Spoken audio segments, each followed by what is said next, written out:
సంవత్సరాల తరబడి ఎన్ని మందులు వాడినా మీ మోకాల నొప్పులు తగ్గట్లేదా? ప్రాణ పెయిన్ క్లినిక్ లో అత్యాధునిక చికిత్స. కృష్ణా జిల్లా గుడివాడ గుడ్లవల్లేరు ఇంజనీరింగ్ కాలేజ్ లో దారుణం వెలుగు చూసింది. కాలేజ్ లోని బాలికల హాస్టల్ వాష్రూమ్ లో హిడెన్ కెమెరాలు పెట్టారనే వార్త ఇప్పుడు సంచలనంగా మారింది. బీటెక్ చివరి సంవత్సరం చదువుతున్న విద్యార్థి మరో విద్యార్థిని సాయంతో బాత్రూమ్ లో కెమెరాలు ఏర్పాటు చేసినట్లుగా తెలుస్తోంది. 2 ఏళ్ల నుంచి ఈ తతంగం నడుస్తున్నట్టుగా సమాచారం.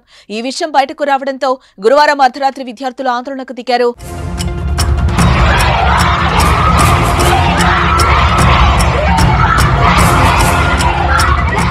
వి వాంట్ జస్టిస్ అంటూ తెల్లవారుజాము వరకు ఆందోళన కొనసాగించారు.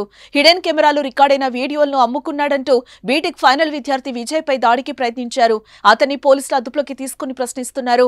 విజయ్ ల్యాప్టాప్, సెల్ ఫోన్ స్వాధీనం చేసుకున్నారు. నిజానికి వారం రోజుల క్రితమే హిడెన్ కెమెరాను గుర్తించి ఫిర్యాదు చేసినప్పటికీ యాజమాన్యం చర్యలు బయటకు రాకుండా తొక్కిపెట్టిందని విద్యార్థులు ఆగ్రహం వ్యక్తం చేస్తున్నారు.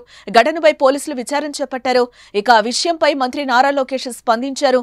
అధికారులను అడిగి వివరాలు తెలుసుకున్నారు. హిడెన్ కెమెరాల ఆరోపణలపై విచారించాలి. తప్పు చేశారని తేలితే దోషులు, బాధ్యులపై కఠిన చర్యలు తీసుకోవాలని ఆదేశించారు. కాలేజీలో ఇలాంటి ఘటనలు పునరావృతం కాకుండా చూడాలని, ర్యాగింగ్, వేధింపులు లేకుండా ముందస్తు చర్యలు తీసుకోవాలని స్పష్టం చేశారు.